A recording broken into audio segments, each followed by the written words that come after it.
রাজহাটি গ্রামের শেষ প্রান্তে একটি ছিটে বেড়ার ঘরে এক বুড়ি থাকত। বুড়ির কেউ কোথাও ছিল না। সারাদিন গ্রামে গ্রামে ভিক্ষে করে সন্ধ্যের পরে ঘরে ফিরত। আজ থেকে 40-50 বছর আগে গ্রামগুলোর যে কী চেহারা ছিল তা আশা করি কাউকে বুঝিয়ে বলতে হবে না। গ্রাম তখন গ্রাম ছিল। গ্রামের বাইরে মাঠ ছিল, বন ছিল, জঙ্গল ছিল, দুর্ভেদ্য অরণ্য ছিল। এই ছিল তখনকার প্রকৃতি। সে যাক, বুড়ির ঘরের কাছে মস্ত একটি বটগাছ ছিল। সেই বটগাছের ছায়ার নিচে ছিল বুড়ির কুঁড়ে ঘর। খুবই দুঃখে দিন কাটত তার। ভোরবেলা উঠে মাঠে গোবর কুড়োতো, কাঠ কুড়োতো, তারপর দুটো শুকনো মুড়ি জল দিয়ে ভিজিয়ে খেয়ে ভিক্ষে বেরোতো। ভিক্ষে বেরিয়ে দৌড়ে দৌড়ে ঘুরে যা জুটত তাই খেত। আর সারাদিনের ভিক্ষার সামগ্রী যা জুটত রাত্রে ঘরে ফিরে সেগুলো কাঠ কুটো জেলে ফুটিয়ে ফাটিয়ে খেত। চাল, ডাল, আলু, বেগুন সব একসঙ্গে খিচুড়ির মতো করে রেঁধে পেট ভরে খেয়ে মাটির দাওয়ায় শুয়ে ঘুমোতো বুড়ি। হঠাৎ একদিন বুড়ির মনে হলো সে যা কিছুই খায়, খেয়ে তার আর পেট ভরে না। খেয়ে দিয়ে শুয়ে এক ঘুম দেওয়ার পরই খিদে চনচন করে ওঠে পেটের ভেতরটা। এই না দেখে বুড়ি ক্রমশ তার খাওয়া বাড়ি যেতে লাগলো। কিন্তু আশ্চর্য, সে যত খেতে লাগলো তার খিদে ততই বাড়তে লাগলো। ক্রমে ভাতের হাঁড়ির চেহারাও বদল হতে লাগলো। কিন্তু না, তাতেও কোনো সুরাহা হয় না। 4 জনের রান্না একসঙ্গে রেঁধে খেয়েও পেট ভরাতে পারল না বুড়ি।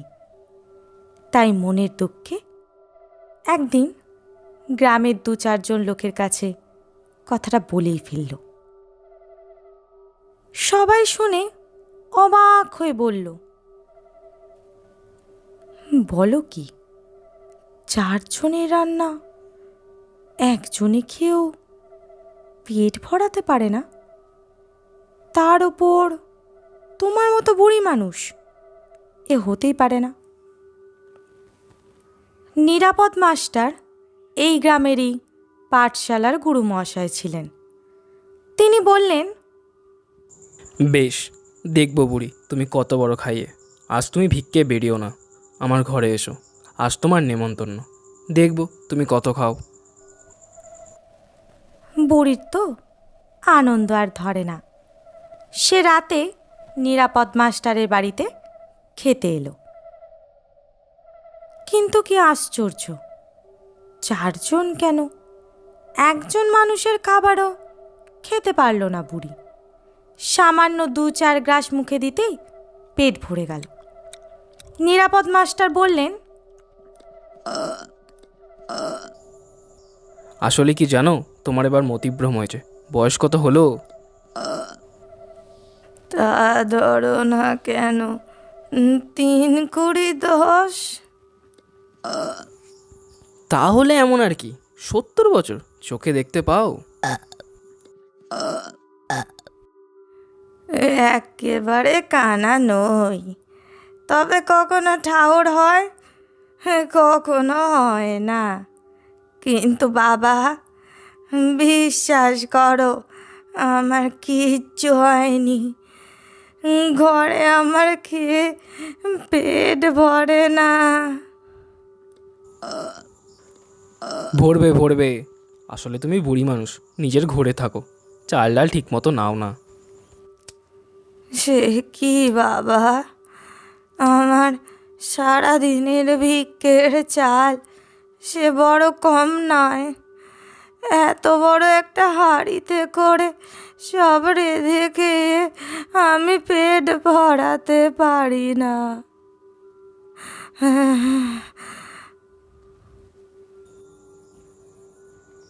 কিন্তু এই তো আমার এখানে পোয়াটাক চালের ভাতও তুমি খেতে পারলে না।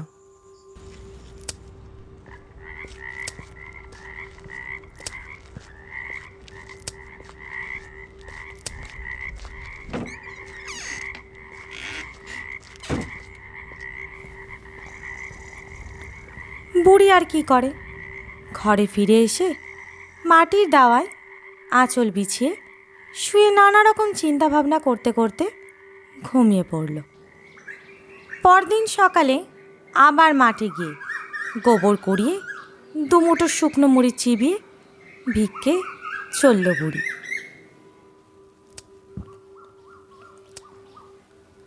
সারাদিন ভিক্ষে করে দিনের শেষে ঘরে ফিরে ভিক্ষার সমস্ত চাল ডাল আলু বেগুন একসঙ্গে বড় হাঁড়িতে ফুটিয়ে নিয়ে খেতে বসল।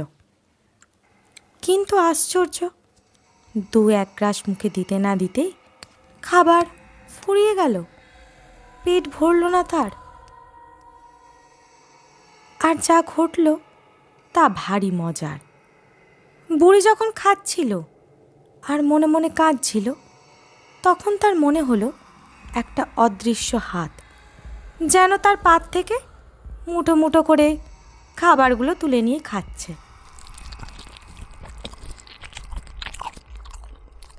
বুড়ি যতবার হাতটা ঠেলে দিতে লাগলো, হাতটা ততবারই ওর পাত থেকে খাবার তুলে নিতে লাগলো।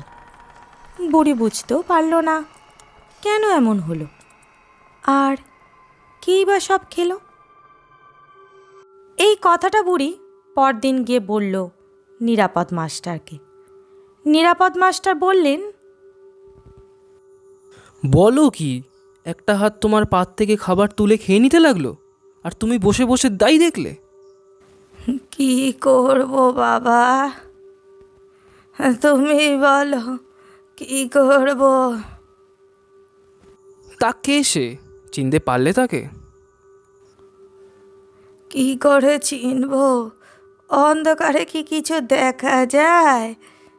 আমার ঘরে লম্ফ পিদিম কিছুই নেই। বুঝেছি, এ নিশ্চয়ই কোনো চোর ছেচরের কাজ। তা যদি হয় বাবা, তাহলে তো আসা যাওয়ার বা মুখ নেড়ে নেড়ে খাবার শব্দ শুনতে পেতুম, কিন্তু শুধু একটা হাত ছাড়া আর কিছুই তো টের পেলুম না অন্ধকারে। হাতটাকে যত ঠেলে দিই সেটা ততই এগিয়ে আসে। নিরাপদ মাস্টার বললেন, দেখো বুড়ি, তোমার কথা শুনে আমার মনে হচ্ছে তোমার খাবার সত্যিই কেউ খেয়ে নিচ্ছে। হয় কোনো চোর, নয়তো হনুমানে। তোমার বাড়ির পাশেই যে বটগাছটা আছে, সেই বটগাছটা নিশ্চয়ই একদল হনুমান আছে। এ তাদেরই কাজ। না বাবা, হনুমান নয়। ও গাছে বাদর হনুমান মাঝে মধ্যে আসে বটে, তবে সন্ধে হলেই দিঘির পাড়ে চলে যায়, এখানে থাকে না।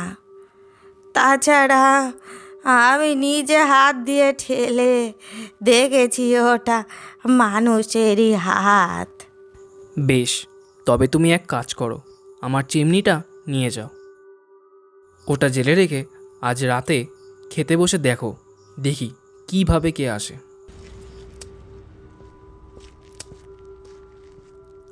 বুড়ি তাই করল। নিরাপদ মাস্টারের কথা মতো সে রাতে চিমনি লণ্ঠনটা জেলেই খেতে বসল। কিন্তু কই, কেউ তো এলো না। না কোনো মানুষ, না কোনো বাদর, না হনুমান, এমনকি একটা কুকুরকেও আসতে দেখা গেল না। আর বুড়ি যে রান্না করেছিল তার প্রায় সবই ফেলা গেল, কেননা আলো জেলে রাখার ফলে কেউই না আসায় যেমনকার খাবার তেমনই পড়ে রইল। বুড়ি আগে যেমন খেত তেমন খেতেই পেট ভরে গেল তার। সে আর কত, সামান্য 2-1 মুঠো।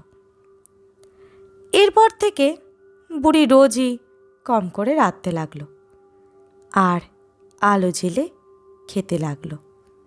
ফলে কাউকেই আর আসতে দেখা গেল না।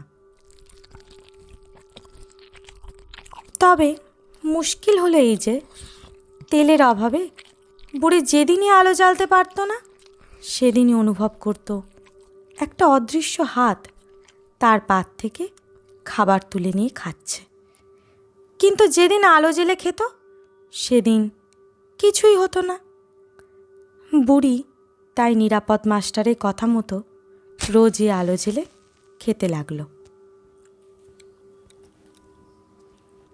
এইভাবে প্রায় দিন 10 কাটবার পর একদিন এক আশ্চর্য ঘটনা ঘটল। এক গভীর রাতে সবাই শুনতে পেল একটি করুণ কান্নার সুর। কে যেন ইনিয়ে বিনিয়ে গ্রামের পথে ঘাটে আনাচে কানাচে কেঁদে বেড়াচ্ছে এই কথা বলে। বুড়িকে কে এমন বুদ্ধি দিলি রে, কেঁদে আমি মরে গেলুম। তার সর্বনাশ হোক, তার সর্বনাশ হোক, তার সর্বনাশ হোক।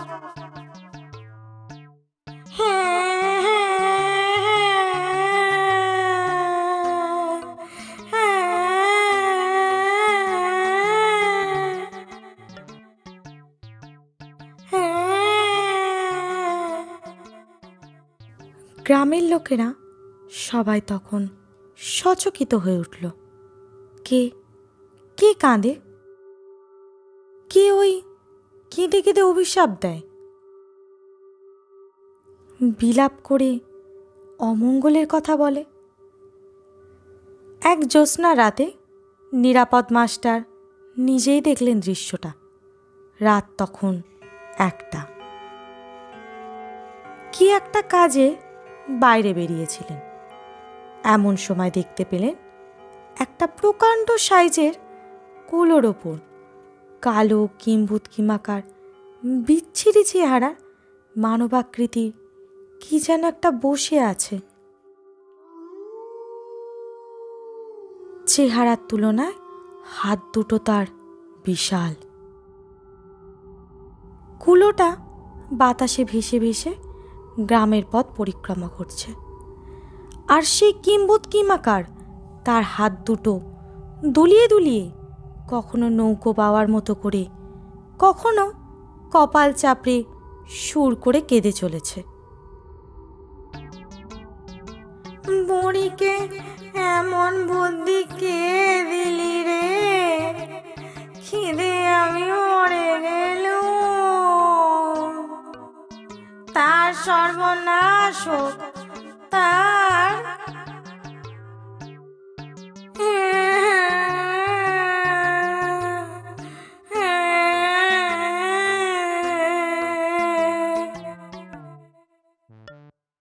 এই দৃশ্য শুধু নিরাপদ মাস্টার নয়, ওই গ্রামের আরও অনেকেই প্রত্যক্ষ করল। নিরাপদ মাস্টারের বউ অনেক ঠাকুর দেবতা ওঝা বদ্যি করতে লাগলেন যাতে তাদের সংসারে কোনো অমঙ্গল না হয়। কিন্তু না, কিছুতেই কিছু হলো না। সাপ সাপান্তও কমল না। তাই দেখে অনেকেই অবশ্য বলল, ওর কথায় কান দিও না, আসলে ওটা একটা উজবুক, তাই ওসব বলে বেড়াচ্ছে।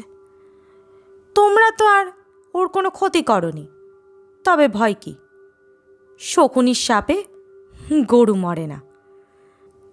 ওর যা ইচ্ছে বলুক। এইভাবে আরও 2-3 মাস কেটে যাওয়ার পর এক ঝড়জলের রাতে বটগাছের একটি ডাল ভেঙে পড়ল বুড়ির কুঁড়ে ঘরের ওপর। ঘুমন্ত বুড়ি ঘর চাপা পড়ে মারা গেল। আর বলতে নেই, সেই রাত থেকে সেই বিচ্ছিরি চেহারার কিম্ভূত কিমাকারটাকে কুলোয় চেপে গ্রামের আনাচে কানাচে ভেসে বেড়াতে আর দেখা গেল না। এমনকি তার সাপসাপান্ত কান্নাকাটি সব কিছুই থেমে গেল চিরতরে। তবে সেই ঘটনার পর থেকে রাজহাটি গ্রামের লোকেরা আজ পর্যন্ত সন্ধ্যের পর আলো না জ্বেলে কখনো খেতে বসে না কেউ। সমাপ্ত।